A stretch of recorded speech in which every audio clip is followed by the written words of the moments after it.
was for the. Great. I think I need to hit got it on the screen here. So we're going to get to see a little bit about their process and what they learned as part of today's presentation. So today's the luncheon. Obviously, we've got a couple more of these before we break for the summer. But now is the time to be thinking about anybody who wants to get involved with a board or a committee position. We have a sign-up sheet at the back table just to kind of collect names and email addresses and just general interest. But next month, we're going to be collecting basically serious interest in this next slate of officers. We'll vote on those before we break for the summer. And then in September, when we resume, that's when we'll install new board positions for the following year. So if you're interested in getting involved, I have an org chart back there so you can see kind of all the positions that are out there. And we're just kind of collecting names at this point to start reaching out and gaining interest. This week, this Friday, is the YMF golf tournament. So I think signups have closed, but just a reminder of those that are going to be participating. That's from 12 to 6 at Forest Creek Golf Club in Round Rock. And at the end of the month, April 30th, we have another coffee chat. So I've gone to a couple of these, and these are free for you to attend. We've just started doing these since I think December of last year. It has about a dozen people that tend to turn out, and it's just from like 7 to 9 in the morning. We did it at Mozart's on Lake Austin, and it was a pretty cool vibe. I enjoyed it and got to meet some new folks that I really haven't seen at some of these luncheons. So if you like the networking vibe here, it's an even cooler vibe at the Mozart's on the lake. So join us for that on the 30th. Another thing I should mention about the student symposium, Austin Messerly, he's our Texas section director. So he's what represents the branch to the Texas section. He did tell us that the student symposium had about 750 people turn out, and it might have been a record. He wasn't totally sure, so I'm not totally sure either, but 700 people is a huge deal for student turnout, professional turnout. And getting to basically mingle the students with the professionals, and great way for us to transfer those students over to the professional side. So great turnout. Next year, it's going to be in Tarleton State. So we wish them the best in their planning. One item of housekeeping, we are, I think, done with the learning curve on our new communications platform, Thrive, that we've rolled out this year. It's a whole new payment processing system online. So we think we've worked out all the bugs. The experience back here at the back table was a lot better today than it was last month. So we've gotten better about the payment processing piece. But if you still find yourself having some online technical difficulties, just getting registered and having to come up and walk up and pay at the door, just tell us what you're seeing, because it could be something that we're not aware of. And we're still very much interested in trying to work out the kinks if there are any. But we do have to give the head count to the venue about a week ahead of time. So the walk-up registration, we usually round up maybe 5 or 6 extra plates. And if you find yourself doing that, that's okay every once in a while, but we do like to get everybody pre-registered if possible to have an accurate head count. And so with that, I think I'm going to turn it over to just general announcements. If you don't see your slide up here and you do have something to say, it's probably just a communication issue. Our usual programs lead, Augustine's not here today, so we've got Kat filling in. She's done this before, but we might have missed some of the slides. So I know we've got several announcements to come. So if you don't see your slide, just come get in line and we'll get them through. All right, Kat, your turn.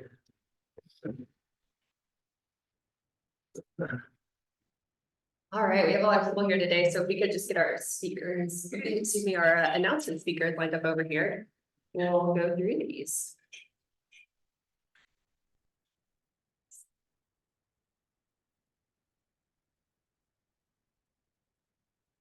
The clicker guides we're using a lot.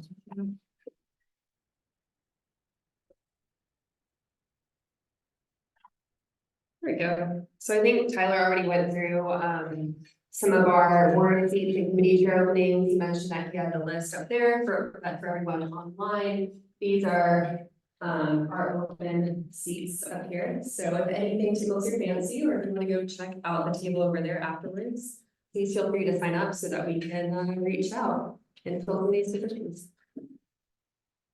And then do we have Austin Messerly with us today? No, I just gave his plug. All right, thanks, Tyler. All right, up next we have EWRI. Hey everybody, I'm JP, not presented at one of these, but I'm the president-elect of the local Environmental and Water Resources Institute chapter. A few updates. We're gonna have our next Leadership Monthly meeting on Tuesday, May 14th. That's gonna be at Freese and Nichols at their office. I think it's close off of Breaker. And you can register for lunch. That's a free event to come to and come contribute to our planning that we're having.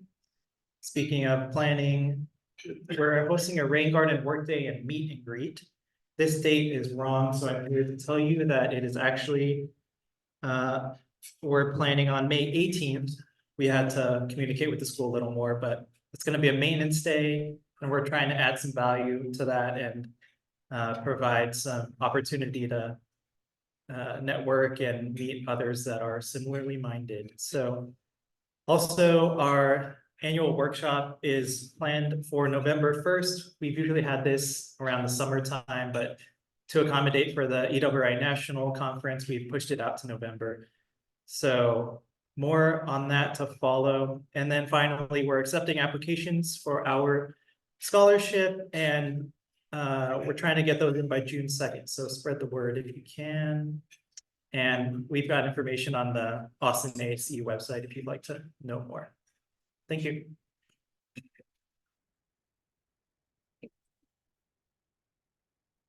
All right, next up we have pickleball. This is the new event for us, so I'm excited about it. Hey everyone, my name is Chris and I'm the chair of the new pickleball committee for the branch. We are hosting a pickleball tournament on May 24th from noon to 4 p.m. to raise money for scholarships for students getting civil engineering degrees. We have fees for joining as a team, as an individual, and if you just want to come watch, there will be food and drinks provided. Any registration info or sponsorship info is located on the QR codes, or you can email the Pickleball Austin email at the bottom of the screen. So yeah. Where is it going to be? It is at Bolton Acres on South Lawn. Students getting civil engineering degrees, scholarships. Any other questions? Yeah, we're really excited to start up this event. I think it'll be a fun way to raise scholarships. YMF and their golf tournament, which we're excited about. So we want to start something on the branch level as well. So we really hope to see you guys come out, encourage folks at your companies to come and join. And next up, we have our meeting sponsor. And I think if we have any other announcements, we'll grab you guys after the sponsor. I still have two people in front of me. Hey, how are you guys doing? I'm so glad to see you guys out here for this topic. I think it's a really important one. As professional engineers, being advocates for our profession is it's important to protect public health, safety, and welfare. So MWM DesignGroup is really excited to sponsor this event for you guys. We are a multidiscipline architecture, landscape architecture, surveying, permitting, civil engineering firm. We'd be happy to team with any of you guys. If you have questions about what we do and how we can work together, you can feel free to reach out to me. Tony Poindano from our firm is here, and I'm sure you're all familiar with Steve Zobel, who is very active with the chapter. We're just really happy to support the chapter in this way. Just see me if you have any questions. Thank you. So the next slide we have is UT, but I think we have a couple other people that wanted to speak about what's going on. If you all want to come up and give us your announcements. Hello, I'm Catherine with YMF. Tyler already mentioned it, but our annual golf tournament is on Friday. Last statistic I heard, we had 68 registrants. So very excited about that. It's at Forest Creek, so if you guys are playing, thank you, and looking forward to it. Thank you.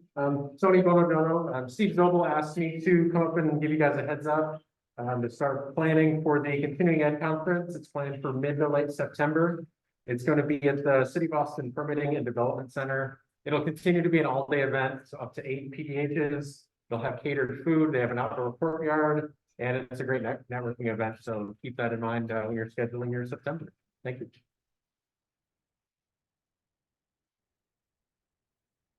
Hi, everyone. I am Andrea. I am this year's UT chapter liaison. So I want to welcome Jessica and Gustavo. They're here to present on their concrete canoe competition that they just had this past weekend, actually. So we're very excited to hear about how the experience went, what you learned. And then if you have any questions at the end of the presentation. Thank you.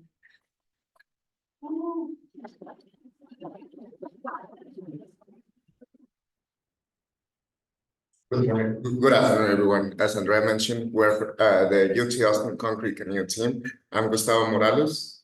Oh, and I'm Jessica Pye. So as far as our team structure, as you can see on the slide, we have 2 co-captains, 6 team leads, and 15 members this year.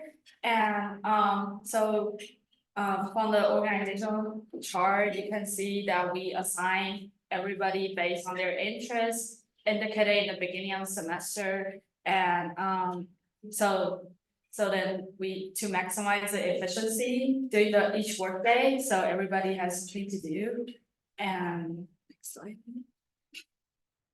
And then so our goal this year is first to reestablish the connection between faculty members and the students by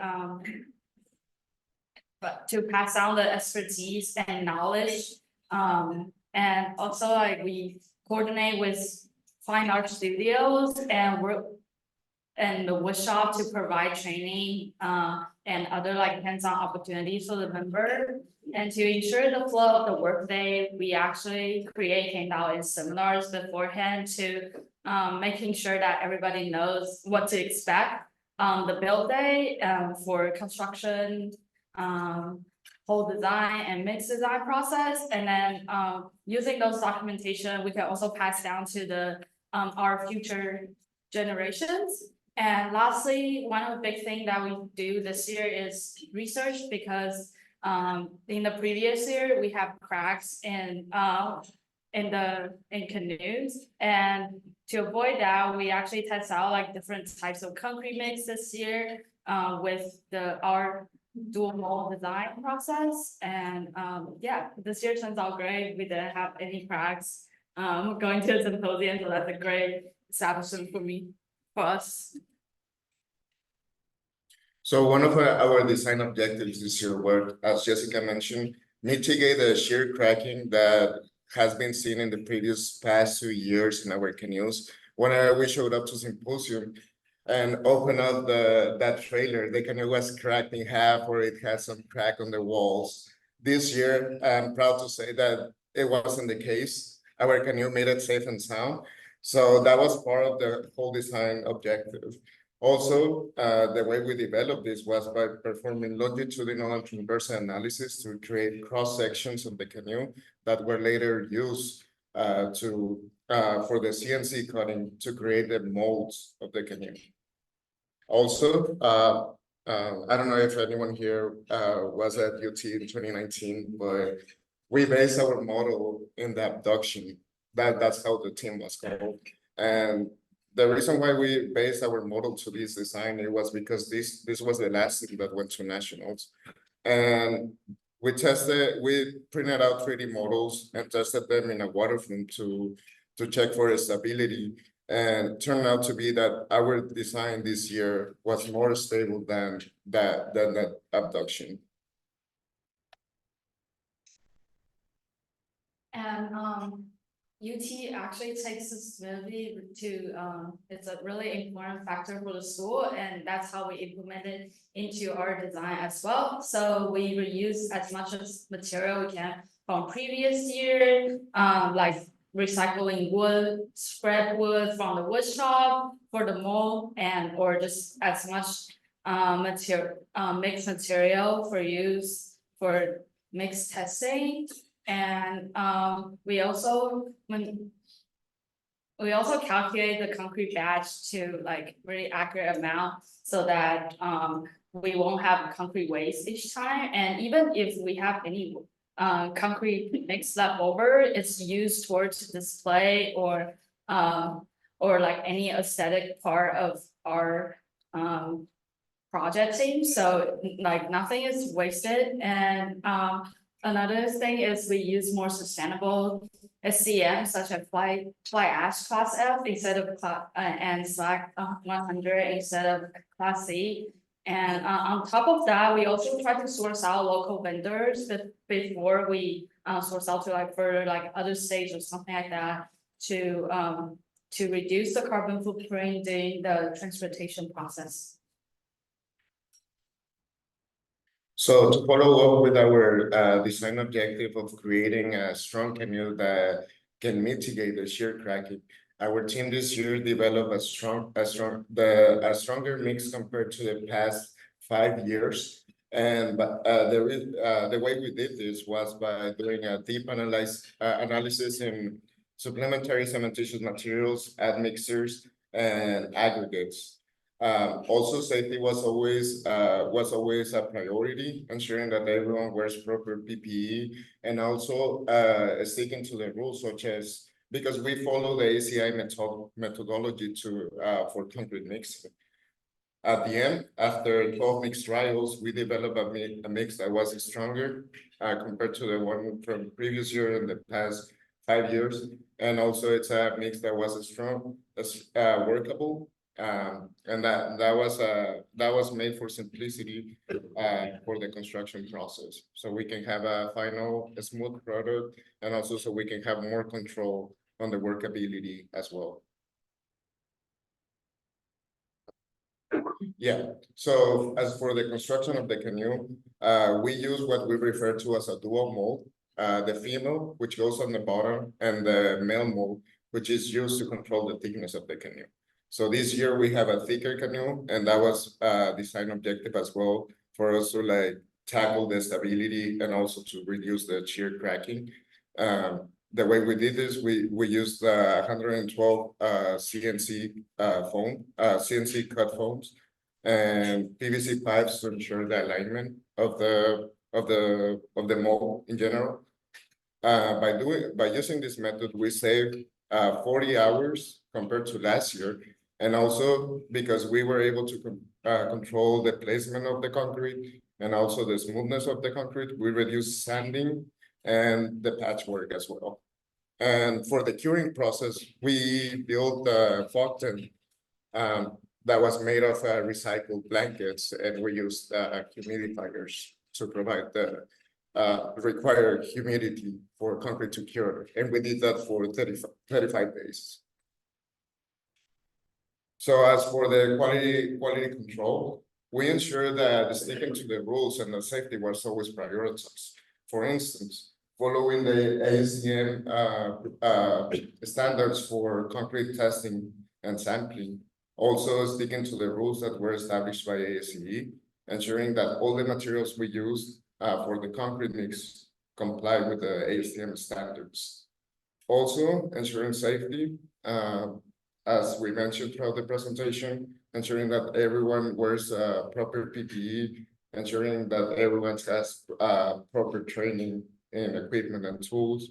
And by doing this, this is a way for us to show how committed we are to ensure that the construction process is done efficiently in every way.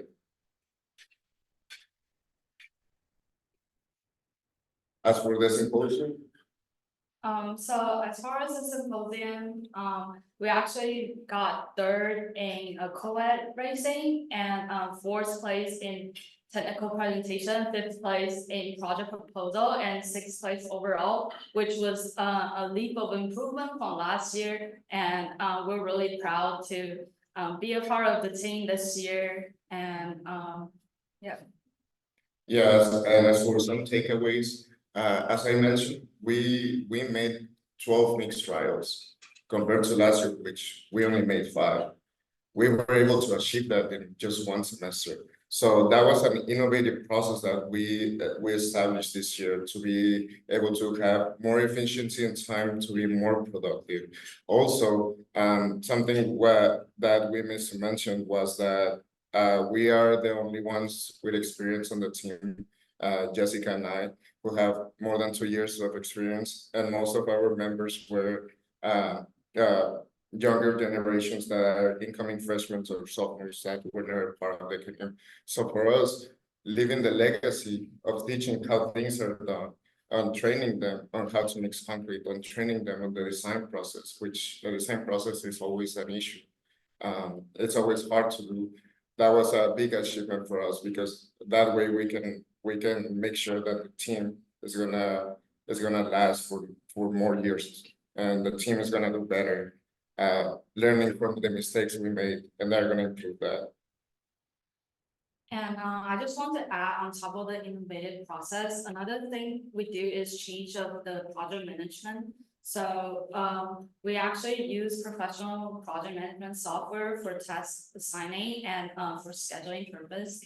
So during that way, we were able to ensure more than 90% of the tasks were on time. And also we saved more than 30 hours in task distribution compared to last year. And also, as we mentioned previously, that we document the whole process throughout to pass down to future generation. And we hope like by establish those roles and documenting a process, it will be easier and for next future generation to be more successful than we are, and then do a lot better than try to not try to like exceed us, but like just get better and better, you know, improvement every year. So.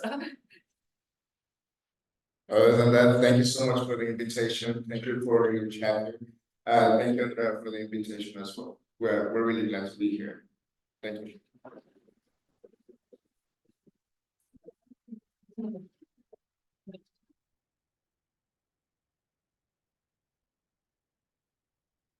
All right, next up, I would like to introduce our speakers, and I know everyone has a handout, but for everyone online, today we have Kevin Longely, Director of Media Relations and Public Affairs with the ASCE at society level. Kevin Longely is Director of Media Relations and Public Affairs at ASCE. Shaping ASCE's relationships with the media and generating public interest in the society of activities, including ASCE's Infrastructure Report Card and the Bridging the Gap Economic Series. Kevin and the media relations team serve as a resource for ASCE members looking to engage with the media and work on public speaking tactics to better amplify their messages and advocate for civil engineering issues. Before ASCE, Kevin spent 3 years as producer for SiriusXM Radio Fantasy Sports and NASCAR channels in Washington, D.C. He's also been a freelance reporter and assisted with show operations for Arizona PBS. Kevin holds a bachelor's degree in journalism and mass communication for Arizona State University's Walter Cronkite School of Journalism. We also today have Adam Eaton, PE. He is Senior Project Manager and Resiliency Lead at Hardware Group, and also the Government Affairs Committee Chair with the ASCE Texas section. Adam is a licensed professional engineer in Texas, an Envision sustainability professional and Envision trainer, and a certified public manager. He received a master's of public service and administration from the Bush School of Government and Public Service at Texas A&M University, a Master of Engineering and Civil Engineering from Texas A&M University, and a Bachelor of Science in Civil Engineering from Lee Honors College at Western Michigan University. He serves as the co-chair for ASCE Houston Branch Public Relations Committee and the Texas Section Government Affairs Committee, and as a Texas Section first-year director at large, is an active member of the ASCE Infrastructure Resiliency Group division, excuse me. Kevin and Adam, I'd like to welcome you all up.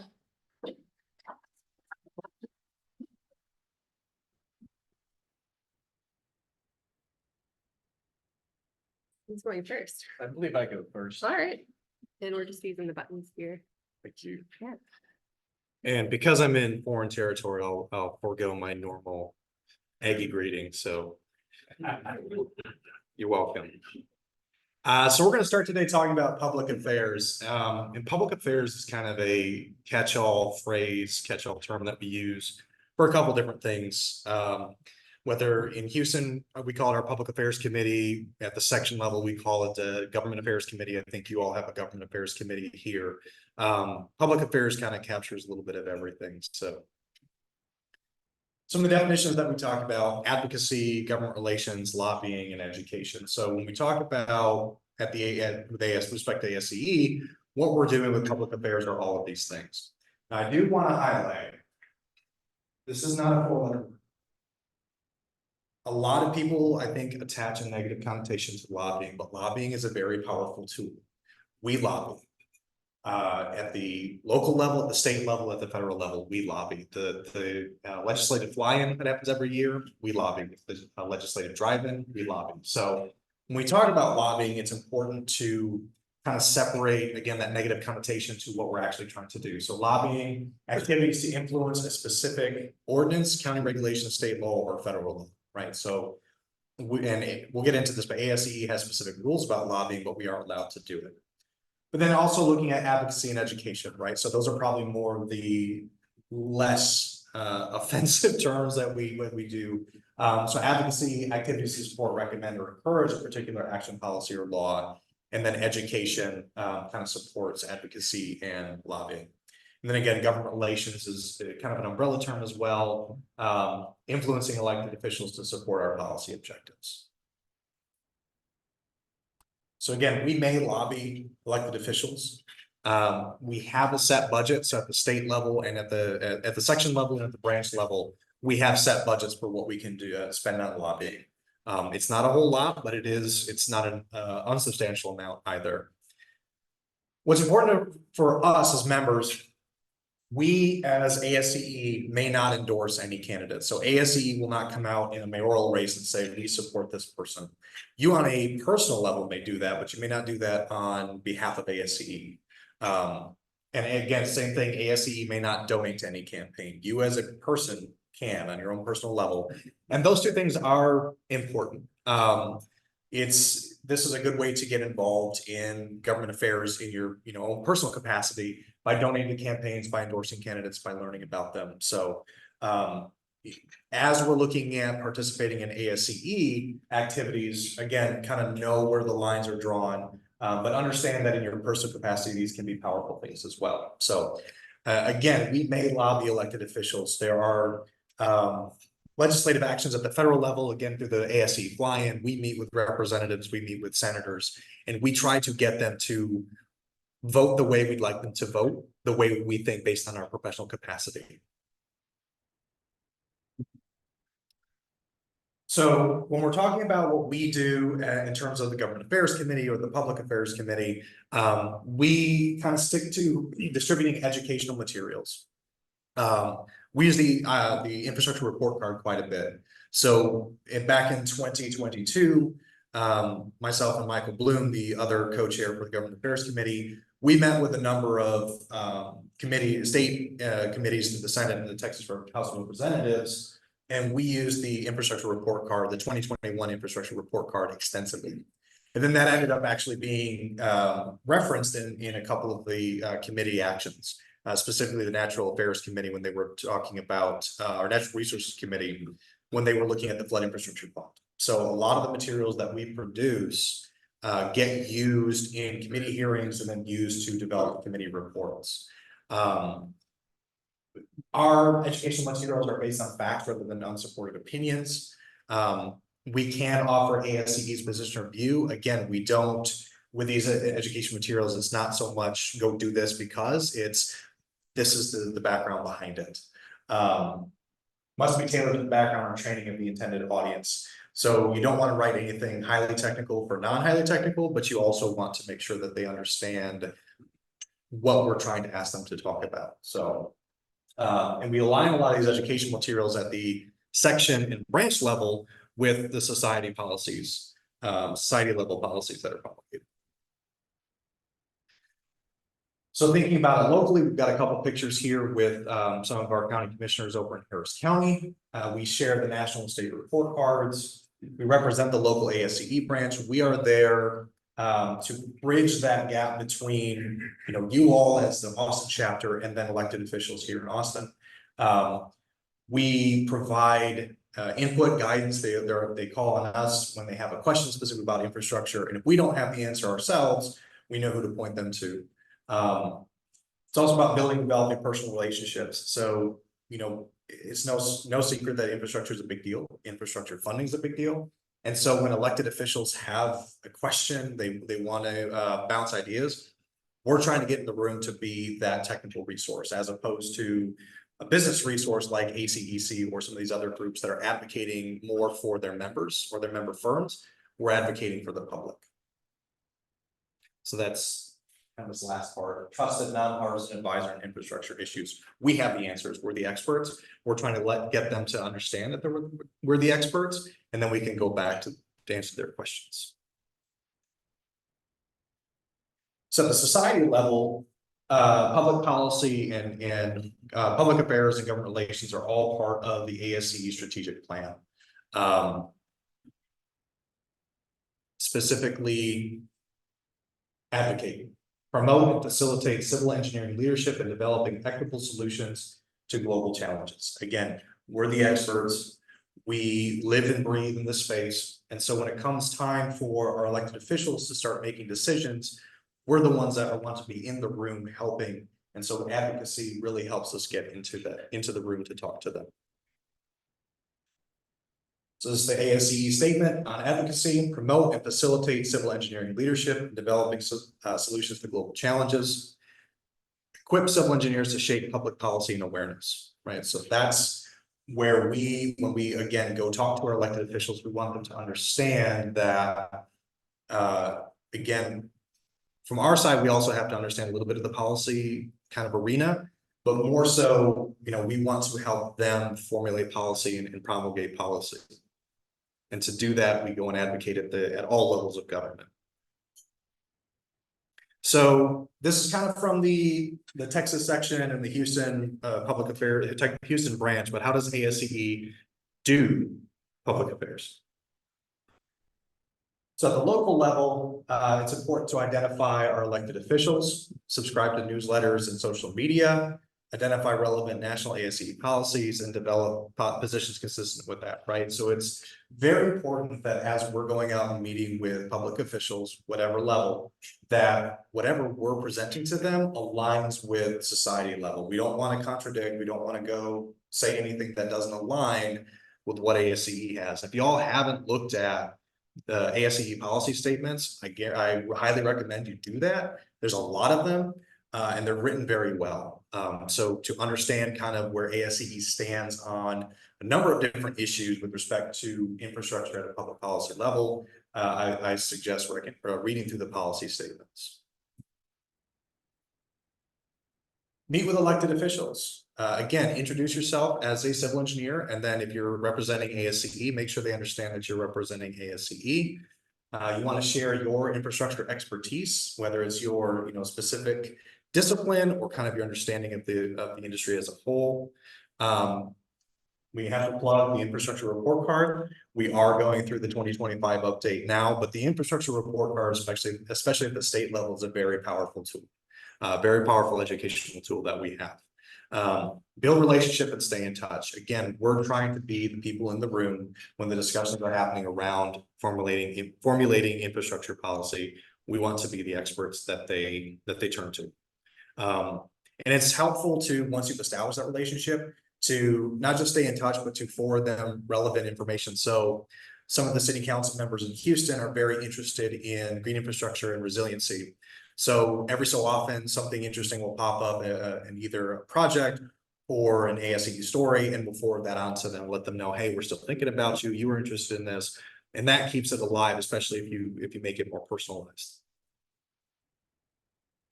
We also testify before governing bodies. That's me before the House Natural Resources Committee.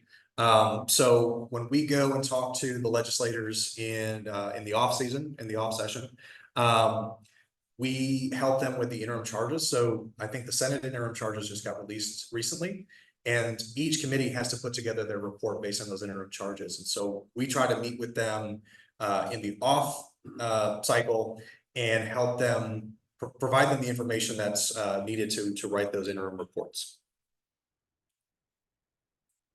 We can host member education events, candidate forums, and host panel discussions. And you'll see in parentheses fair access.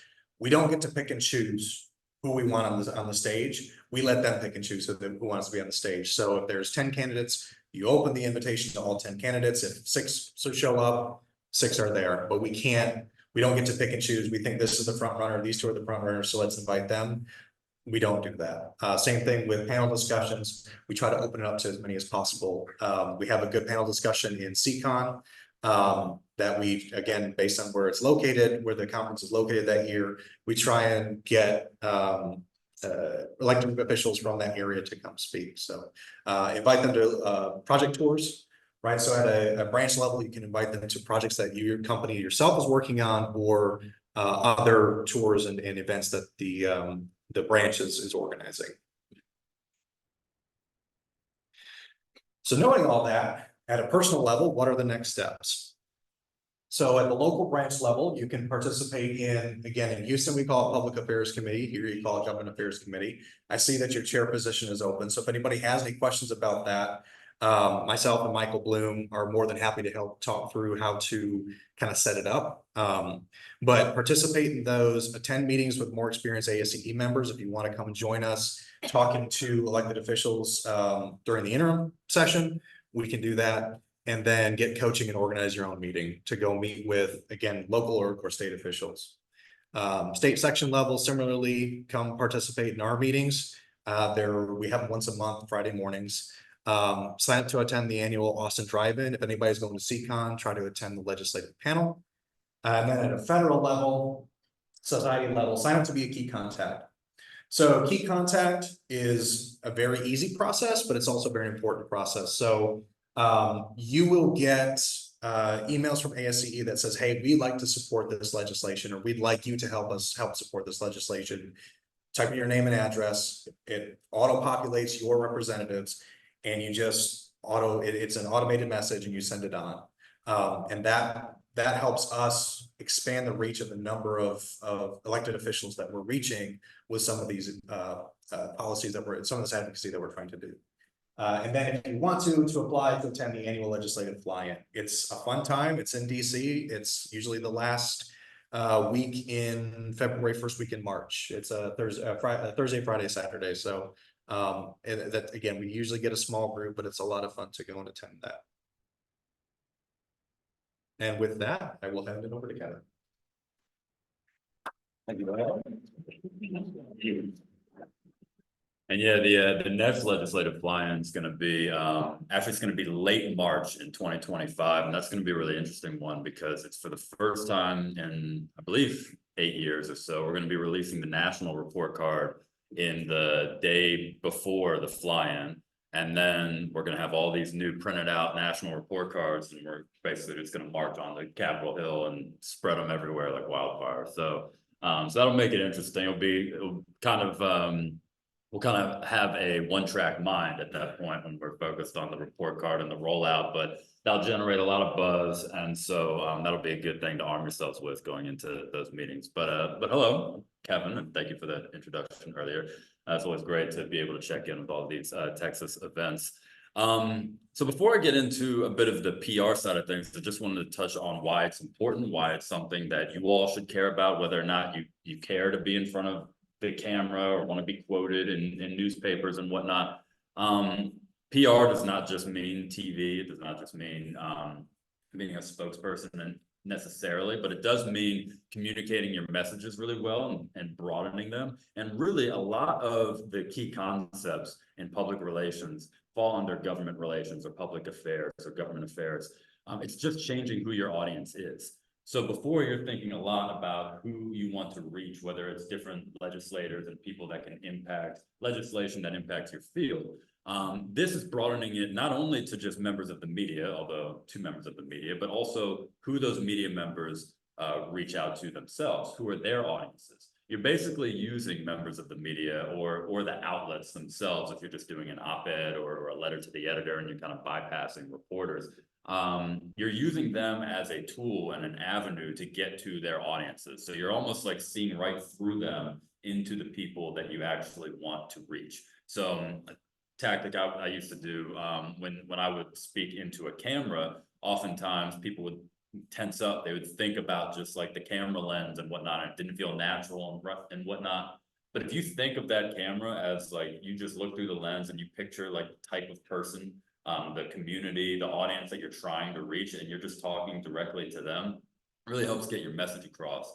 And so really, if you imagine like a circle with the arrows pointing to the different key components, all of these things totally interact. It's media reaches general public. General public are the constituents of the government officials that you're trying to reach, and the government officials can then be kind of want to use get their message out through the media, and it's this endless sort of cycle. So this really is a government affairs, GR, or public affairs tool, is using the media for those things, because while lobbying is, as you said, it's not a four-letter word. I like that. It has gotten a bad rap for people that kind of just focus on one component of lobbying, but the lobbying we do is very, very important. But a great way to influence people is when all of their constituents see it on the news or read it in a newspaper, or there's a groundswell of information on social media, and now suddenly they're getting pressure from the people who they rely on for votes, because that's what those people care about. And so oftentimes the best advocacy tool can be the media doing the advocating for you and putting the pressure on, so that lawmakers are no longer just in a one-on-one meeting or one and a few people meeting and they can kind of dance around certain things. Now they've got to answer questions from the press, and they know that those answers are reflective of the thousands, if not millions, of people who they are relying on to get reelected. So PR can definitely be a key advocacy tool. And we are very involved with the media, more so than the average association. A big reason for that is the infrastructure report card. It is the most cited infrastructure report in America. I'll just jump ahead straight to well, actually, that's 2 slides from now, so I'll get to that in a second. But that report, what it does is it really simplifies something that's very technical and very out of sight, out of mind, and it puts it into a format that everyone understands, the school grade format, right?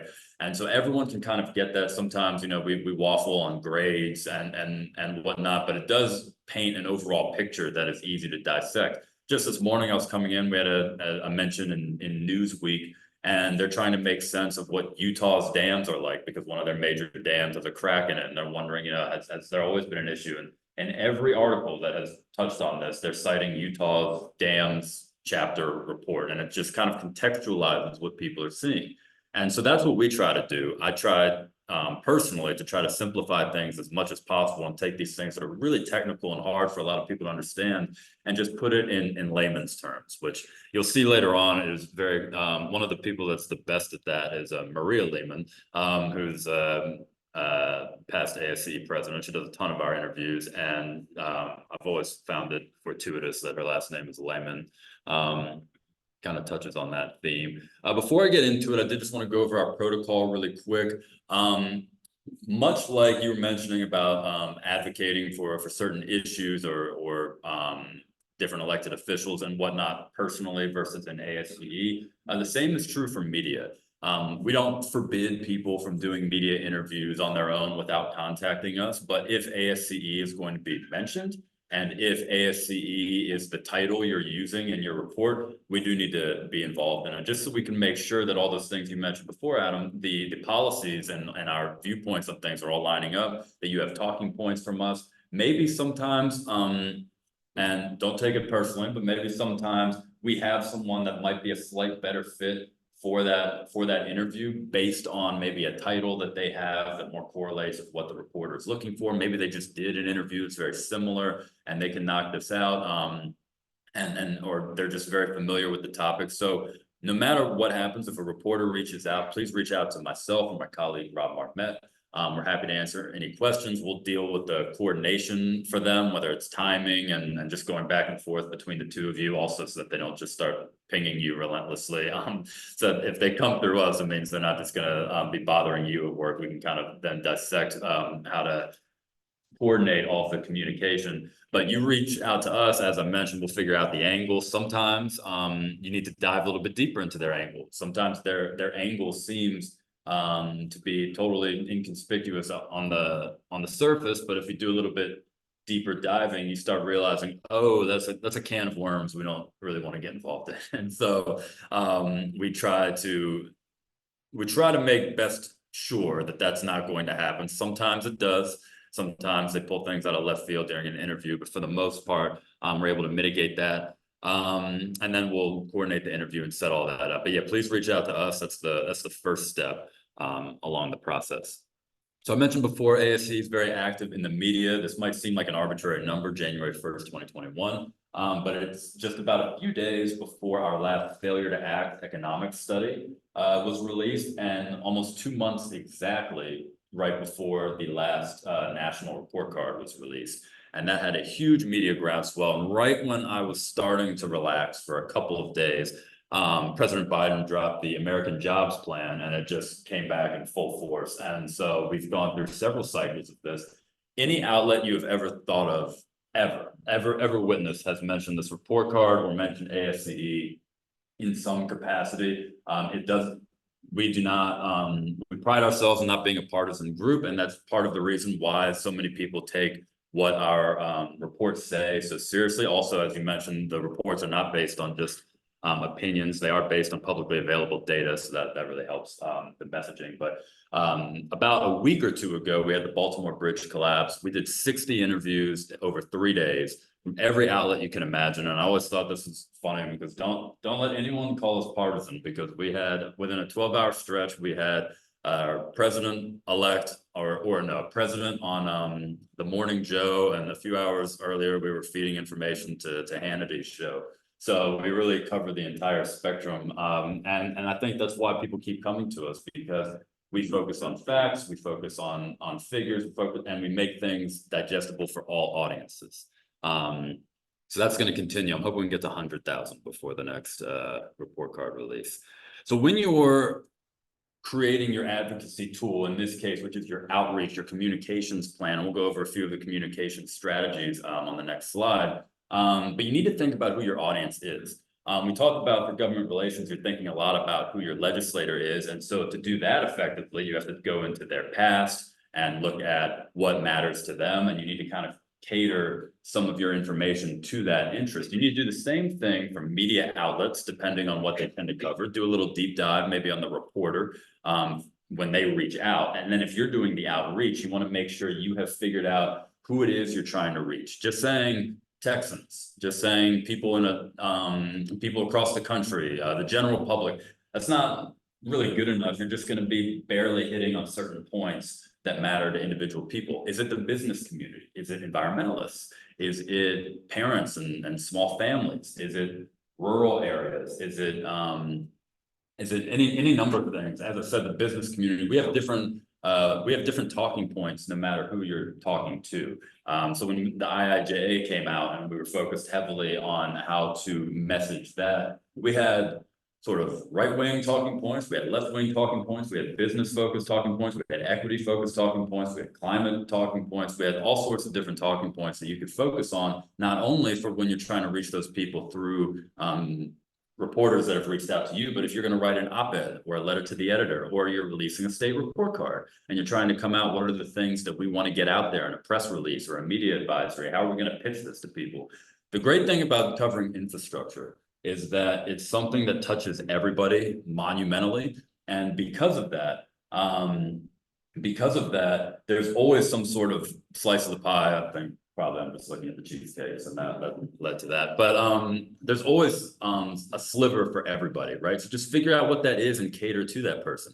If I'm talking to a business executive and I'm just focused on all of these climate provisions, not to say they're not interested in climate provisions, but maybe that's not what their business focus is, then I'm kind of losing them. Like, you need to figure out, okay, where do you benefit financially? Where does your business improve by making these sorts of investments? So you just need to think about why they care, how they're going to benefit if they make these things a priority. So some of the tools that we use, for one, I mentioned the story angles, why they matter, who's talking about the issue, and using the right tool. The tools to use, these are a variety of ones that you've gone through with the last Texas report card. You'll do it again with the next Texas report card, and any other number of things that we do, whether it is Concrete Canoe or any of these other events. A media advisory is something that just lets the media know that something's happening. It's literally an advisory. And so it's just a who, what, where, when. You don't want to give away too much information in that so that people are cued in, they're dialed in, but there's still reason to continue to interact with us because you haven't gotten all the information. A press release is a bit of a summary. Try to add in a quote or two on there. Media has been diluted significantly over the years. There's a lot less reporters than there used to be. There's a lot less outlets than there used to be. They don't have the bandwidth to send people to every event all over town like they used to. 20, 30 years ago, they could send cameras in 30 different places in Austin every day. You can maybe send 2 cameras around now, 2 or 3. And so you need to really hit it home with your press release whenever you're doing a big event, or you've got a new report, or just any sort of real newsworthy thing to share, and have some upfront quotes that they can use, because oftentimes when you see things covered, it's them just reporting from a press release. A pitch is more individualized. That's where I would be calling different reporters and making that sort of subjective pitch that we talked about, finding out what matters to that reporter. I might go back and look at their past articles and see, okay, here's some correlation between this thing we just did. Now I'm going to find a way to pitch what we just did to their interest and try to get it across to them. It's been successful many times. That's oftentimes the people who end up showing up to report releases or any sort of events like that is usually from the pitch. And then the op-eds and letters to the editor are things that you can write. The things you put in your words, you put your name behind it. We can pitch it to the outlets for you. And sometimes we've also written these and then had members look it over and approve and say, that looks good, that can come from me. Nobody wants a op-ed or a letter to the editor from a PR guy. They're going to want it from an engineer. They're going to want it from someone that is an expert in the field. And so we can help draft those, but also you can draft them and shape them how you want. We can add some feedback. And that's a great way of starting a conversation with an op-ed especially, and those can really move the needle in a lot of cases. And letters to the editor are usually in response to op-eds or opinion pieces or reports. And so those responses oftentimes can add important clarity to news that's already out there. So I'm going to go over a quick few points on how to conduct media interviews, because some of you may want to be in this situation. Some of you might find yourselves in these situations. And so just knowing kind of what tactics to use, because this is the best way when you can put your face on a report and be on the news, that does register more with people. It's great when they've got a report and they've got some facts and figures, but people register more with other people. 9 times out of 10, that's what you're going to remember. You're going to remember their story. You're going to remember the personalized component of it. So it's great when you can get in front of a camera, or even if there's no camera component, if your voice is on radio, or if you're able to get your name and title in a written piece or a digital piece, that tends to push things along more. Oftentimes you'll notice, just one final point on that, oftentimes you'll notice that a reporter pretty much has their report written out. They've already done their research, but they know that audiences don't care as much if it's a reporter talking at them. They want the experts talking at them. So oftentimes, like I'm dealing with a reporter today who's just like, look, this is mostly written, but like, can we get someone by like 4 o'clock before I file at 5 o'clock? So that clearly means that if they're speaking to someone at 4 and filing at 5, they're not reinventing their story. Their story is pretty much done, but they want a quote so that it adds legitimacy to it. And you all, as the experts, you are the legitimacy in those cases. So it does add more force behind the reporter's initiative, and it also gets you out there as well and helps legitimize the issue for the general public.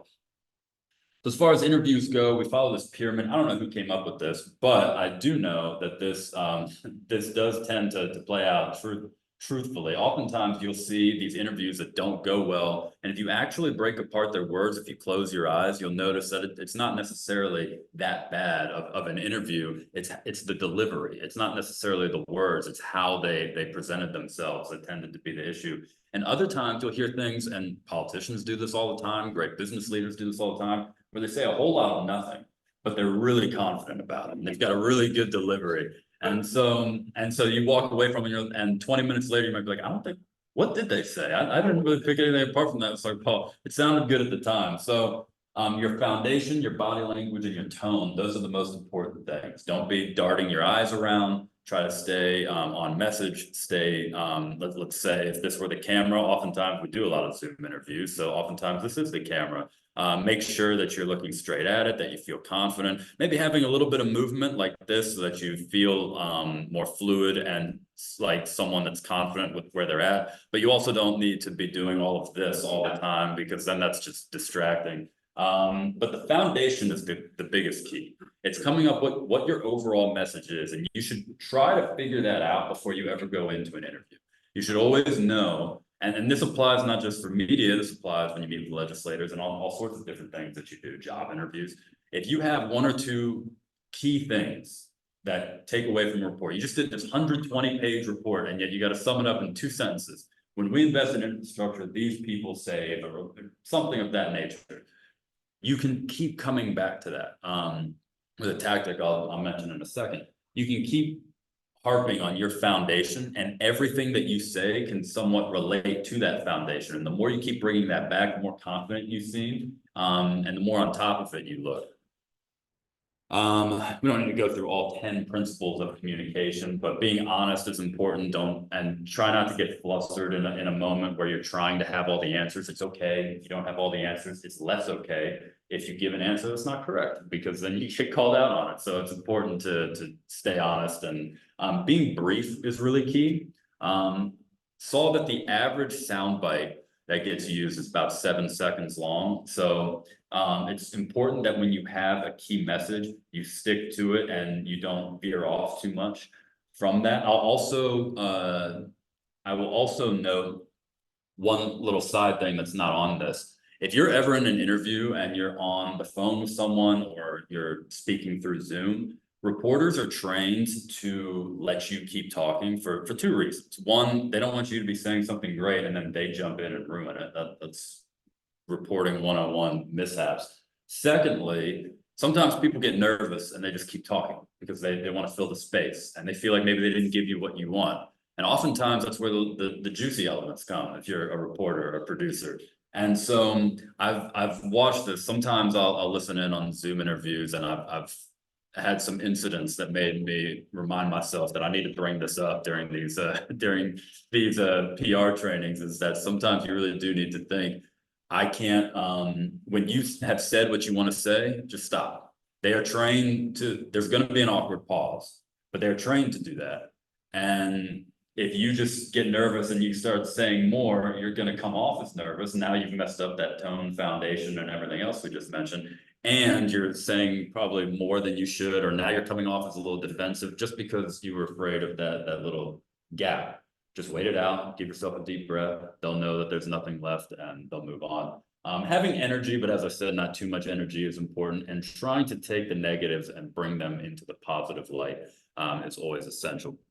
I'll run through a quick couple more of these, and then I have an example I'd like to show you all of this all coming together that was actually very recent. I can kind of sum up what I was trying to do. So when I said that if you have a strong foundation, you can always come back to your main point. That tactic is called bridging. And so when you notice an interview is starting to go off script, you can just bring it back. Look, I think the main issue is this, and you bring it back to your main foundational thing, as long as it can relate it. So if you notice the questions are getting a little pointed, they're going off into these little tangents, you can just bring it back and say, look, we're going off on this point. The reality is that we want everyone to be safe. We want everyone, or we want the economy to move efficiently. And in order to do that, that way you've brought it back to your key point. And then flagging is an important tactic. I guess I kind of just did it. And it's, the most important consideration is, or if there's one thing you should know, it is this: don't butcher that and do it constantly throughout an interview. Otherwise it kind of loses its importance. But if you flag one thing, and politicians do this a lot now, if you watch like Meet the Press, they'll always say, look, that's their version of flagging. So if you just do that, that's like, it makes people's ears perk up a little bit. So I'll give this one example. And this just happened. This is with Maria Lehman on ABC News, breaking down the Baltimore bridge collapse. And this is right in the heat of the moment. We've just found out people have passed away. There's a lot of lot of high emotions going on at the moment. And so she handles a lot of these things and use a lot of these tactics throughout this 3-minute clip. So I'll play this here for you. Vice Chair of the National Infrastructure Advisory Council and former President of the American Society of Civil Engineers, Maria Lehman, joins me now for more. Maria, thanks so much for coming on. I'm curious first to just get your reaction. What did you think when you saw how quickly and extensively that bridge went down after being hit by the ship? Well, I think the first reaction, obviously, is you're worried about the loss of life. The fact that the police and the people that were on the bridge itself could stop the traffic, and so the loss of life could have been much worse. So, thankful for that, but broken heart on that. Then my thoughts went to, I was in college when Sunshine Skyway came down with a bridge collision on a very similar looking bridge. And that's what created the basic standards for fendering and dolphins to protect piers. And started our standards in the country relative to this. And so that's where I thought, my thoughts went back to that. And then, all right, now what do we do to prevent this from happening in the future? As we find out more of the specifics, how do you have more redundancy in the system? I mean, there are things you can do at the piers, but also what kind of navigational changes and issues. How do we make sure that, shippers have redundancy in their electrical systems, because that's it looks like, what may have happened. So taking what we find out and what actually happened, and how do we solve that so we have more resilience for the future? Can you talk a little bit more about the infrastructure that goes into helping bridges like this withstand damage? You talked about fendering, and this bridge did not have fenders. Do you think that could have helped in this case? It would have made a little difference, I think. The fendering that we have around the country is based on pre-Panax ships. The post-Panama Canal expansion ships are much bigger. Someone asked me yesterday, how big are they? And I said, think of a mama and daddy ship and a baby ship. The ships before were more like baby ships. These are 2 to 3 times bigger and heavier. So it's a lot of energy that you have to dissipate. So I don't know how much that would have helped. It certainly would have helped some, but I'm thinking some of the navigational issues, some of the backup systems actually on the ship, we're gonna have to look at that and see what we can do better in the future. Can we build something to withstand that kind of impact? Of course we can, but at what cost? And so we have to come up with the system of a number of different things that helps protect the traveling public.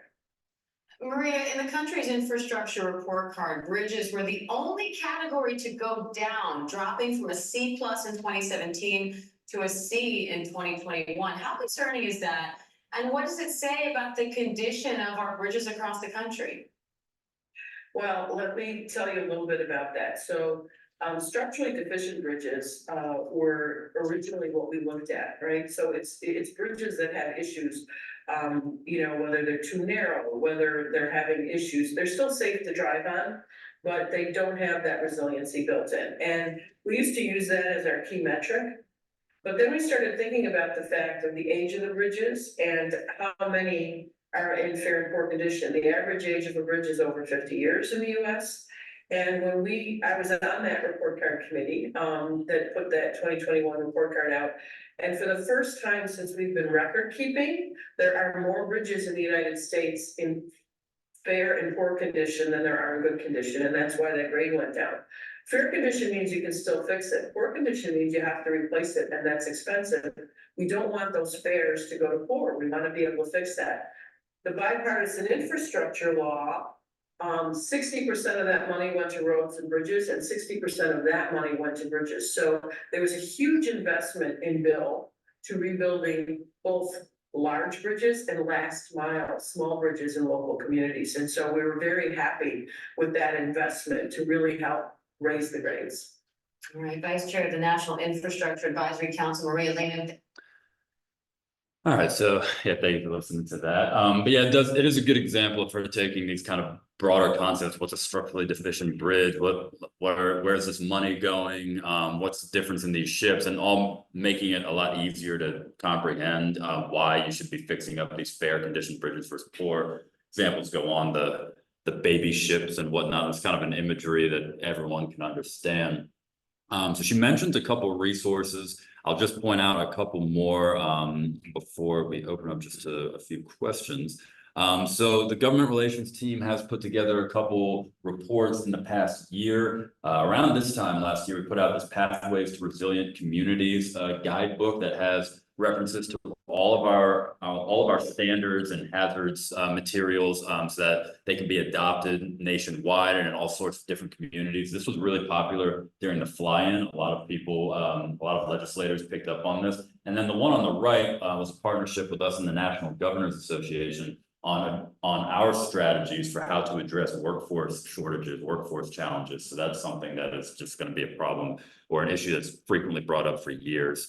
And then the last one I'll mention here, I should have fixed the size of that text, my apologies. But our Bridging the Gap report is coming out on May 13th. So that's where a lot of our energy is right now. We do this every 4 years. It's our macroeconomic study, and this is really going to look at what would be the impact of if we reverted back to pre-IIJA funding levels, or if we were to maintain them, and how does that impact each American household, each American taxpayer on different business industries. So it'll be really the first comprehensive economic study of the impact of that bill, and so that will be coming out on May 13th. And Maria's been bringing that up in a lot of the interviews she's done along with Marcia, our current president. And then this is not something we'll do right now, but just something to keep in mind. As we talked about before, coming up with your key message. You have 3 supporting statistics, people like thinking threes. And then if you have a personal example, all of that, we call it Rolodexing your message. That is really how you send your message home. That is how you are effective, whether you're with a legislator, a member of the media, or just someone in the general public. You bring up the overarching issue. You have your 3 stats that support it. And then if you can have a personal example of how that's impacted you, or something, mention something in your house, or if you hit a pothole or something, and how that threw your life off balance for a few weeks or so. Those are all things people can relate to, and those stories are the things that people cling to. So focus on those personal stories. And with that, I'll open up to questions that just said my name on it, but also Adam as well. Not so much a question, but a comment about when you're doing an interview. Somebody once told me that at the end of your interview, the reporter's always going to ask you at the end, do you have anything else to say? And you need to go into the interview knowing what you're going to say then, even if it's just a summary of what you've already told them. But the answer to that question is not no. It's something. Take that opportunity to say something new. Absolutely. Sorry, what's your name? Jeff Reed. Jeff Reed. So thank you for that. For those who are on the webinar portion of this, the comment was just, if you go into a media interview and you need to know that they are, and that is very true, they are always going to ask, do you have anything else that you'd like to add? Knowing what that is in advance is really helpful. It's a great point. Usually, yeah, we come in and that's where the talking points are helpful. We've got a few top line bullets. Sometimes you don't get to those during the actual interviews, knowing what's the main thing I wanted to hit on here. In this case, when you're doing live broadcasts, like she was on live, you don't often get that opportunity, but for the majority of interviews you're going to do aren't like this. And so when you do have that opportunity, you should take it, because oftentimes that's what gets used. So that's a great point. I was very interested in the part where you said that some people need like some kind of translation, like a technical translation into speech that so other people can understand better. So I was wondering, some people might be confused, so to say, not to understand these kind of technical questions or technical, speeches. So do you think that would be appropriate? I think that is my personal opinion. So I find it more appropriate to bring someone like technical. So maybe just not to make a point there exactly? Does that make any sense to you? That is just my personal opinion. So in that you would want, in that you want to translate the technical to less technical? Yeah, I was very interested in that part, because,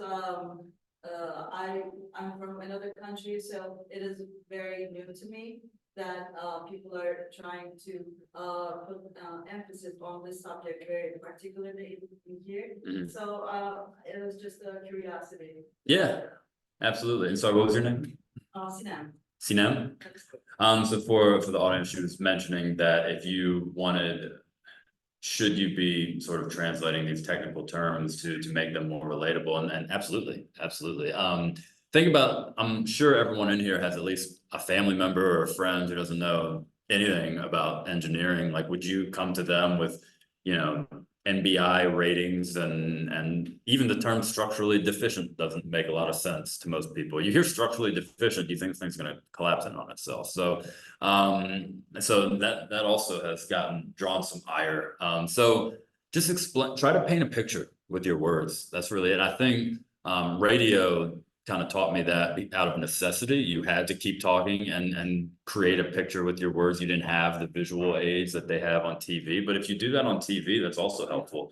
And so I think it's important, you know, in the case of this, people kept asking, like, you know, what types of bridge do this, and start getting into truss bridges and all these different things. Now, most people who have a background in engineering, they're going to know what a truss bridge is, but the average person works in a restaurant or, you know, works at a golf course or something like that. They might not know all these different bridge terms. So I'm just using bridges because it just came up. But so you, in that sense, you would paint the picture of what someone who has surely seen that bridge before. Tell them, like, generally what it looks like. You know, what does it use? Steel? Does it use, you know, whatever? So breaking things down into a digestible way is the most important to get across. Have someone like yourself, right here, because I wasn't expecting anyone from a media or journalist background, so, thank you for coming. Yeah, of course, appreciate it. Yes. The wording in the ASCE strategic planning document said global issues, like addressing global issues, like that. I was curious if any international coordination with other civil engineering societies, that was a thing.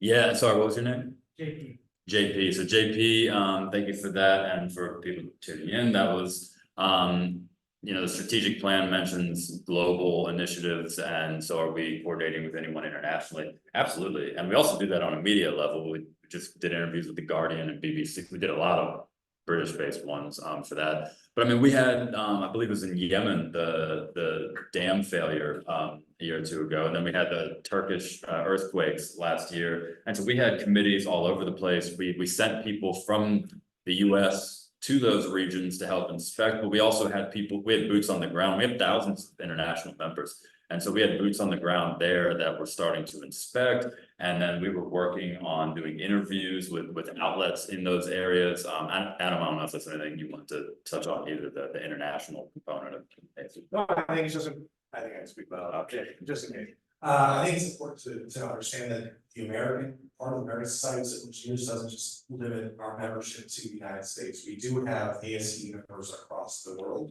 and not, you know, expats that are there. It's locals in those communities. So when something like that happens, we do get the immediate local perspective, but then we do have at site level, we do have support that goes to those countries and tries to do that. And then we bring back, ASCE brings back kind of after incident reports, and then we promulgate that here domestically.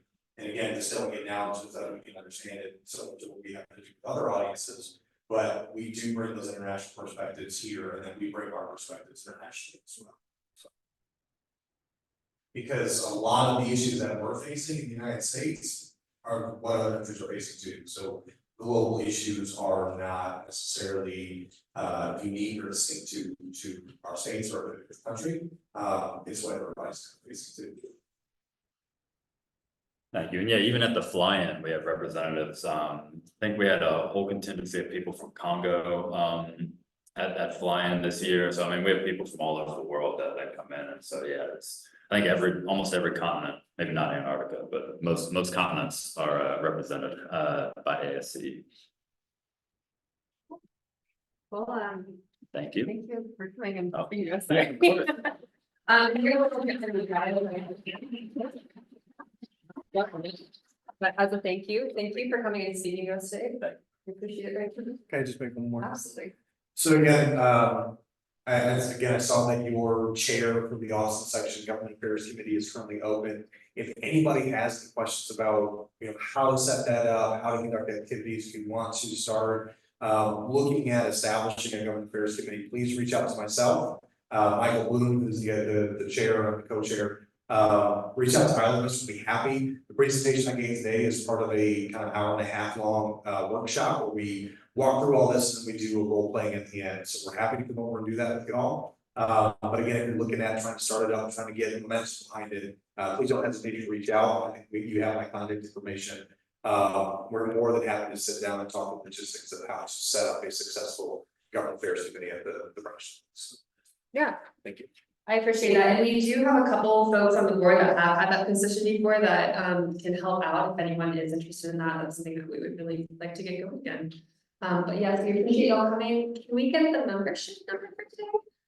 Yes, we have 37 people in person, we have 6 online, so in total we have 43 attendees. Awesome, thanks y'all. All right, and our next meeting is May 21st, so we will see you all back here.